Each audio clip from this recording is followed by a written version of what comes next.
So hi everybody, welcome again. My name is Abby Perkis. I am the new USARA board chair, and I have also been kind of spearheading all of the nationals events. So emails, if you've emailed, you've probably interfaced with me. I have to say, my day job is as a professor, and I always make my students keep their sound on. So it's really strange to be sitting here with everybody muted and hearing this eerie silence. Thank you all for joining us. As I said, we are recording this call, and what we're gonna do is we're just gonna run through the instructions that you would get if and when you sign up for the race. So you have the basic parameters that you see on the website, and then when you register, you get a list of much more detailed nuts and bolts. And so I'm going to run through those nuts and bolts now, and then I am here. And Mike Garrison, do you want to introduce yourself? Hi, everybody. My name is Mike Garrison, Executive Director for USARA, and some of you may have emailed with me as well. And yeah, like Abby said, welcome. I'm going to be looking over here so I can keep admitting people, and then we'll chime in when we start asking questions at the end. So if you have questions, feel free to post them in the chat. We want to get through pretty much all of the questions that you might have, but I'm guessing that there will be some overlap in questions. So we will try to kind of consolidate what we see there and answer them as they come in. So welcome to the 2020 Virtual Nationals. This is obviously not what we were all expecting when we started the 2020 season. We were all really excited to gather in Wisconsin for what was going to be an absolutely incredible race course, and I can't wait to experience it next year. When Garrison and I and the rest of the new USARA leadership team took over in the middle of March, I guess, is when this process started. And we had no idea what September was going to look like. Sorry, 6-year-old going to bed. I love you. Mama. Good night. And once we realized what the extent of the COVID disruption would be, we decided that we needed to have something that would bring the community together. We knew that it wasn't going to be able to be a competitive event. We knew that it wasn't going to crown a 2020 champion. But the adventure racing community, for those of you who are new, is really special. And it's what keeps most of us here and part of the sport. And to not have the opportunity to be together this year just felt like something we had control over. And so creating this virtual event gave us the opportunity to spend time with you all, even if it's over Zoom. So this Virtual Nationals is an effort to do that. This is participation based, so we are not ranking people. We are not giving prizes based on who completed the event the fastest. This is really a way for us to honor each other, honor this community, and also honor Troy Farrar, who has been the owner of USARA for the last 22 years and is stepping aside this year. For the event, our kind of live event is going to take place on September 12th. Because of time zone differences, we're not setting specific times, though we will have kind of a mass Facebook Live start at 8:30 Eastern time. So we figured 5:30 on the West Coast wasn't terrible. If you want to join us for that and you're in California or Oregon or Washington, we would love that. And if you want to start at 8:30 your time, you should absolutely do that. Because of the time zone differences, we're going to hold the post race on Sunday. So everybody has a chance to complete it in their appropriate time zone. You also have the option of completing it anytime the week before. We know for everybody, life is complicated right now. And so we wanted to create a space for a synchronous and asynchronous option. So you have from September 5th until September 12th to complete that event. And frankly, if you can't do it between September 5th and September 12th, but you still want to join us, sign up, get the information, and do it November 15th. And tell us what you did and still join us for the post race, because that's the part that feels important. This is a 12-hour race. The 12 hours should be continuous. So as you would be at an event for, a 12-hour in-person race, you start at 8:30 a.m., you end at 8:30 p.m. It is not distance-based. So you don't have to complete a set amount of miles or kilometers during that time. You don't have to summit, a certain amount of elevation during that time. It is really like whatever you can do in that 12 hours. So if you decide to do it with your 12-year-old and you bike for 15 miles in 12 hours and then you run 3 miles and you paddle for a few kilometers, that's great. And if you, decide to go all out and you are able to somehow complete 100 miles in 12 hours, that's great too. This is just time-based, so don't stress about the distance. The format of the race is that we have 3 what we're calling stages. And I know for folks that are not as familiar with AR, with adventure racing, that language is a little jargony. Essentially, it's 3 different disciplines. So one of those disciplines is on foot, one of those disciplines is on bike, and then one of those disciplines is something that's not foot and not bike, but has been found in an adventure race. So that might be paddling, right? Kayaking or canoeing or rafting. That might be stand-up paddleboard. That might be climbing or bouldering. That might be caving. That might be swimming. That might be horseback riding. Kind of whatever. We've always said, we've conceptualized it as, what would you love to see in an adventure race? Table tennis, probably not, but moving logs from here to there. Adventure racing often has like an environmental service component. Like, that's okay too. Whatever is your dream scenario that fits into the circumstances you have. If you're landlocked and you don't have paddling, go do something, go rollerblading for 2 hours. Whatever works for your personal circumstances in the land you have access to should be that 3rd discipline. And finally, navigation.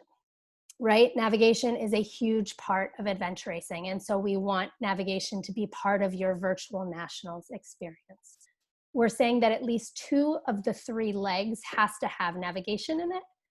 And that navigation can be anything from route finding to, if you have a permanent orienteering course in your area, to compass work, and this is the part that is different from regular adventure racing, in that you will use a GPS for it, to geocaching.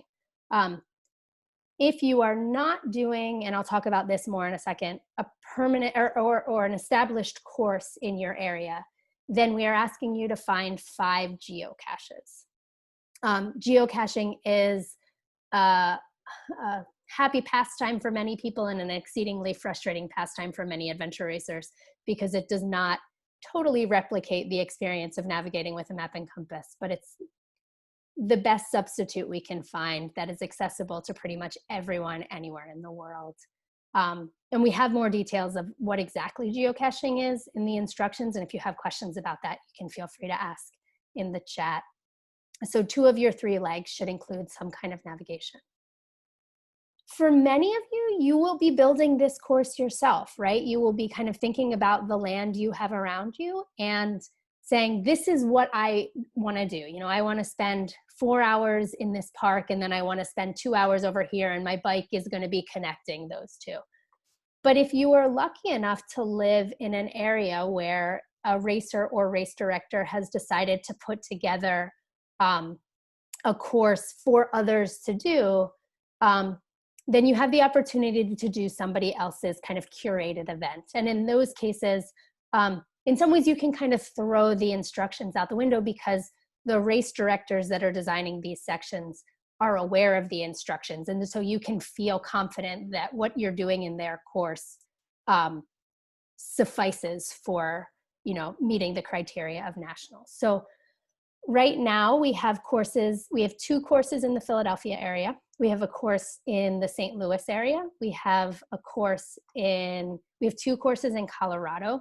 We have one in the Bay Area, And my understanding is we have courses coming from Houston area, from Central Florida, from Oregon, the Bend area. There's probably a few others. Oh, South Dakota was just announced today. There's one in Connecticut, I think Northeastern Connecticut. And for that one, in fact, we have, thank you, Jeff, for putting that in the chat. Yep, Connecticut, awesome. Miami is in the works. So we have racers and race directors all over the country that are putting together courses for you all to kind of have your day and not have to think about playing race director for yourself. I see our friend Jared here, who put together an amazing race outside of Philadelphia. You know, there's kind of an embarrassment of riches right now, and we're hoping that continues to grow. Those are the basics of what I wanted to go over. Again, it's hard to, I'm not used to being in Zoom where everybody is totally quiet. So I see some questions here. I'm going to start going through them. And if you have questions, please feel free to post them in the chat, or if it's something you really want to say out loud, use the raise your hand function and we'll get you unmuted. I've got the questions here, Abby, if you want me to just fire them at you. Yeah, go for it. The last one's actually a good place to start. If you use one of those curated courses and you knock it out in, say, 10 hours, then is that okay, or what should you do? So that's a great question. When many of us do a 12-hour race, you know, that is the duration that the course is open. And for the people at the pointy end of that, they may finish that course in 9.5 hours. And I think that's okay. Like if you put together a course that is designed to be 12 hours and you finish it in 10 hours, you're good. Don't feel like you then have to go like pedal around your neighborhood for 2 hours. Yeah. And then this wasn't a specific question, but Abby, you referenced permanent orienteering courses. If you're not familiar with any orienteering clubs in your area, if you go to the orienteeringusa.org website. I think it's ousa.org, right? I think they both work. I just did orienteering and it popped up. And go to events and then clubs, and you can do a geographic search, and you can reach out to whatever club's closest to you. And if you're lucky, there will be one that does maintain a permanent course. Basically means that the controls are there all the time. They're not your typical orienteering flag. It's something different. And then you can usually obtain a map from them. So that would be one way to go about that. That's actually a really important point, Mike. All of the people that are designing courses, we're asking them to be COVID compliant. So that means no touch courses. You're not going to be punching a flag. You're going to be writing coding, or just visiting the flag and, you know, honor system, you were there. But you're not going to have to, there's not a tactile experience as there would be in an adventure race.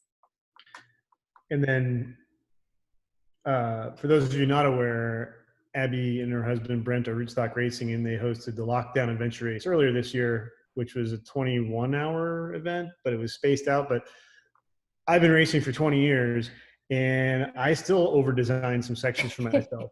So just a point of learning from that.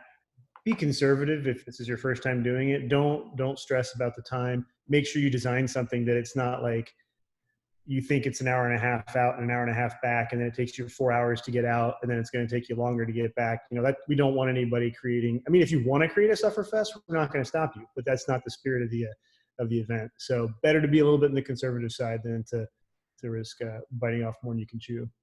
Absolutely. And then Chris, you had a question. Yeah, we'll get with you on that about your event. I saw you. Things moved around. There you are. Okay. Yeah, we'll get with you on that one.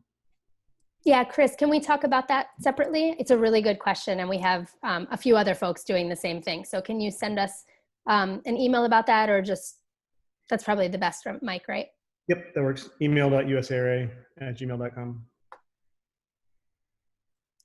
Paula, that's a really good question.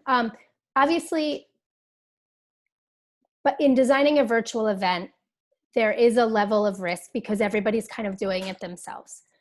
And we are asking all of the people who are designing courses to essentially certify their course.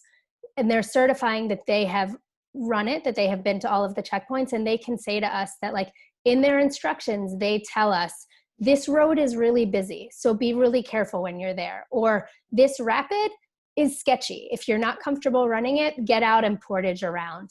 We want the race directors to be able to tell people, like, these are the risks that you are taking, and these are ways to mitigate it. Chris, yes, that's the correct email. And so the event is set up that, obviously, as with any race, there is an assumption of risk. But we are trying for all of the courses that race directors are putting out to ensure that there is that certification of safety within it. And that all of these courses are designed for various skill levels. So if you, whether it's because of skill or fitness, are not comfortable doing something, the race director will put in there, this is another option, or like, this is a checkpoint you can skip, or something like that.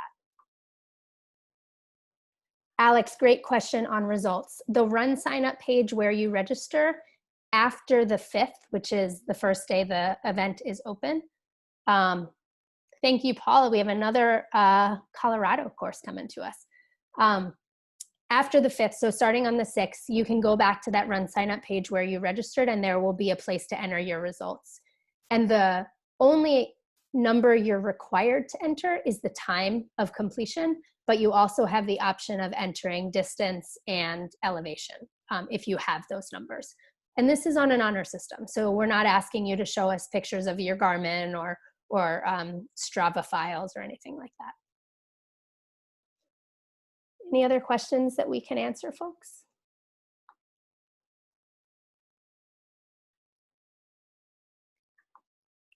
While we're giving everybody one more minute, there are 2 other things I want to mention.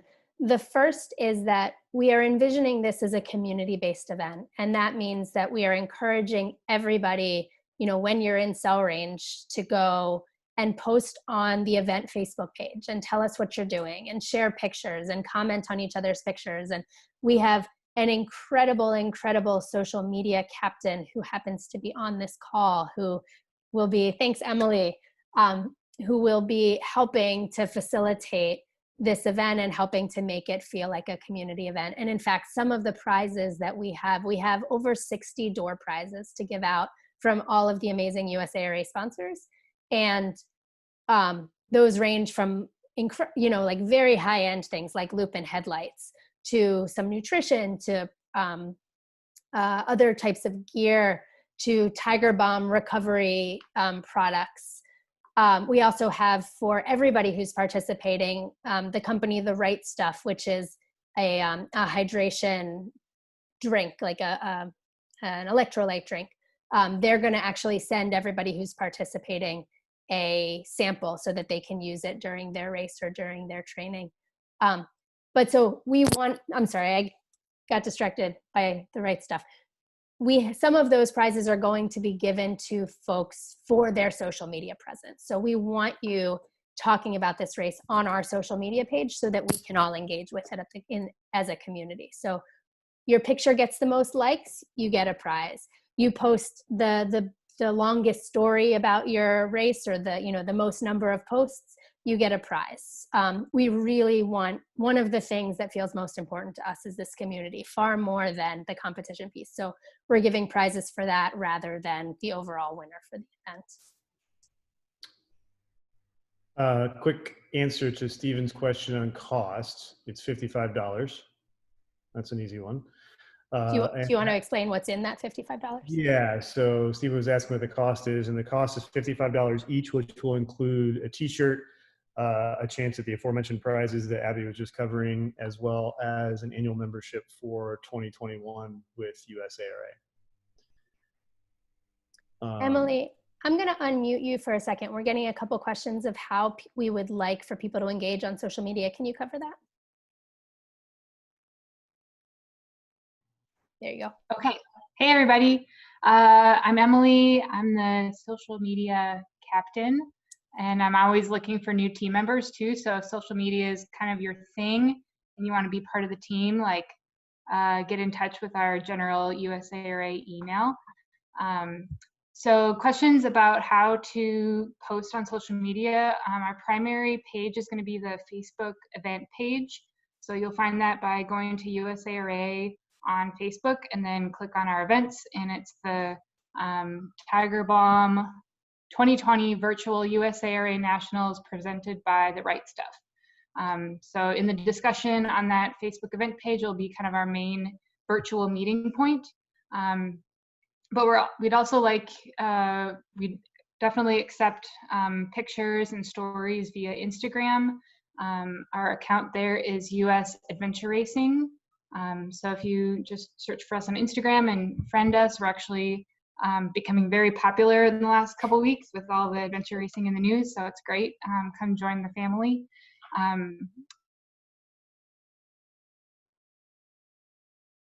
Oh no, Emily just froze. Having recently recorded a video with Emily, I know this is unfortunately not uncommon for her and Scott's internet connection. So she'll be back in a second, I'm sure. Okay, well, hopefully that gives you enough information and we can get Emily to chime back in. And hashtag. Oh. Go ahead, you're good. Yeah. Okay. So hashtag USARA to recap. And then the second one is We AR Together. All one thing, no spaces. So hashtag USARA, hashtag We AR Together. And the more pictures and stories that we can see from you, Facebook or Instagram. We also have Twitter, although I'm like not super active over there yet. But yeah, take your social media flavor of choice and we'll see you out there. So Rolando had a couple of good questions. The first was, is there a requirement to like submit anything or post like progress throughout your course? There's no requirements for that whatsoever. But if you go to a cool CP and you have cell service, that would be a great opportunity to snap a picture, take a selfie safely, of course. And then you can post that up or you can save it and post it later. It's really kind of your call. But again, it's more about getting out there, getting active, doing all the different disciplines. And then what we need at the end is your time and then a little bit more information if you have it, but don't stress that part. He also asked about submitting results if you do it individually or with a team. So everybody's kind of got different situations as far as both kind of what is safe and what is allowed based on local regulations relative to COVID. You know, if you can go out with somebody and do it and you want to submit it as a team, I think we could probably manage that. Or if you want to submit your results separately, that's fine too. Really, we're just encouraging everybody to adhere to whatever regulations are in place to make sure that you're doing things the safest way possible. For the sake of the run sign up, it would actually be easier for us if you submitted, even if you race with two people, just submit the same results. Both people on the team should submit the same results. So super easy, just get those same numbers in there, and we will treat it as you're tied up. Because of COVID and because, again, the regulations are different in all parts of the country, or we're not having official team signups. So this is an opportunity for you to team up if you're able, and we love that, and that's what our sport is all about, but we know not everybody's in that position. So sign up as individuals and then go and have a blast with your friends and do it together if you're able. Paula, your question about getting the course designed to us, why don't you also shoot us an email at email.usara@gmail.com, and I can send you over the race director certification materials, and then you can just send your final course to there and I will get it uploaded in the crowdsourced Google Drive file, which everybody has access to who has registered for the race. So if you go to your registration email, you will see a link to that. And right now you'll see materials, courses from Colorado, Pennsylvania, Michigan, St. Louis, Missouri, and there's one more state in there, and I apologize, I'm blanking on off the top of my head. Other questions, folks? So the final thing I wanted to mention is that on September 13th, that's the Sunday after the event is taking place, at 8:00 p.m. Eastern time, we are going to have a post-race ceremony. And that post-race ceremony will include kind of a slideshow of images from the event and social media posts. It will include a tribute to Troy Farrar, who is the outgoing USARA president, and it will include the awards that we're giving out. I promise we're not going to read 60 awards, but we are going to kind of give you all a sense of who's gotten what. And we have a couple other things up our sleeve. So we hope that, you know, complete the event, don't complete the event, do what you can do, and then please join us for the post-race. Grab a beer, grab a cup of coffee, whatever you need, and come hang out with us for a while. If our course is more urban. Absolutely, Rolando, use what you have in your area. We know, you know, I live in Philadelphia. I don't have any mountains nearby. People who live in the mountains don't necessarily have a historic marker that's next door to them. So do what you have. We had folks, when Brent and I, as Rootstock, we did lockdown, we had folks in London do a pub crawl. We had folks do like a Beatles reenactment of all of these different album covers. So people got really creative, and it was so much fun for us to see what you were able to do with your immediate surroundings. Do what you can, and tell us what you did. Build the link. We are going, thank you, Rachel. We are going to send the link to the post race, I think the Friday before, or maybe Saturday morning, actually, because registration closes on Friday. So we want to make sure everybody has it. So we will send that out Saturday. It will be in your inboxes when you get finished with your race. To that end, we're also going to have another one of these info sessions. We actually will probably do it via Facebook Live on Thursday before the race to answer any last minute questions, and we'll get those details out to you. All right, folks, last call for questions. Thanks everyone for joining us this evening. Oh, is there a list of courses? So anybody who has submitted a course that can be used, and anybody that will submit a course that can be used by other racers, they are in this crowdsourced Google Drive that comes with your racer email. You get a link to that. Everything will be uploaded by September 1st. We've given folks until September 1st so that you all have time to plan out your routes. Good question, Kenneth.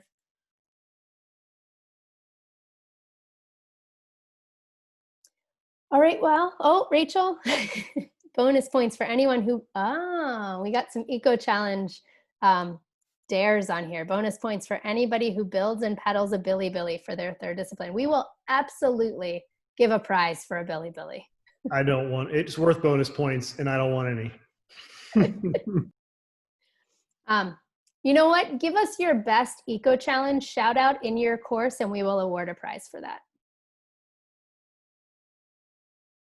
Keep your questions coming. Email us anytime at email.usara@gmail.com. Yeah, Alex, from the show, show us a medallion in your course. Show us some really nasty, mud. Show us a Billy Billy, and we're going to award a prize for the best Eco Challenge reference. Because we know lots of folks are finding us from Eco. But no bike crashes, no helicopter rescues, no hypothermia, just the funny stuff. So you submit your results on the Run sign up page. So if you go back to the page where you registered, starting on September 6th, there will be an open link for results there. So keep your questions coming to that email address. Find us on Facebook or Instagram. You can ask questions that way. We hope to see you all on September 12th or on September 13th at our post race. Thanks, everybody. Have a great night.